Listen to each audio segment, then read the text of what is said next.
OK，恭喜新年進步，即家兄弟姊妹要睇呢個節目，我恭喜你平安大吉，得到上帝最好嘅恩典。哇！我嚟呢條路你看按這樣睇到嚇，呢一條過年嘅爭飲引導路啊，因為呢路睇到啲分章，我係我朋友嘅拜年爭啲引導，而家沙貝呢嘅路肯爭啲引導啊！但係而家要很記得過了路，而家很記得很nhìnต่อ很記得我朋友嘅บุ拜年見到我都係講用總統支持咪啲我耶穌講xây dựng hạnh phúc gì mà 14條6節anh用講đó耶穌講ngay處係頭腦真理生命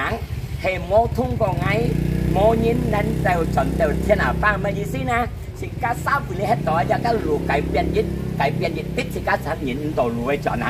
引導路去有啲人咧講到去天家是家都係面對去啲天家嘅路上天堂路是家面對係咪呢？是家唔是去過但係耶穌講一啲基督係真理生命頭路係啦啥先人嘅都能夠進到天下爸係講冇透過耶穌是間冇進到天下爸但係呢因為是間啲路耶穌天堂嚟到世間進到天家佢人啲路進而呢啲係間係進到天家嚟講是間係先人耶穌所以間係上帝耶穌所以間係天父耶穌就是間嘅救主是間相信嘅先人嘅是間做嘅人然後是間冇世間嚟喺度佢第時間進到天家家嘅擔保用自是咪係睇耶穌嘅路熱天進到天家因為佢來第時間嘅靈魂進咩時間嘅肉體進時間嘅靈魂進但係呢因為人生假設人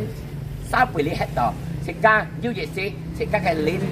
ai chụp cái áo bù xin lính nhà chụp bù xin này con các bù xin tu tiền nhục thế tu lý xe quen đi tiệt mày hết thì các ai lính tu ai chọn lính nhiều gì thì các ai chọn ta ai chọn được thiên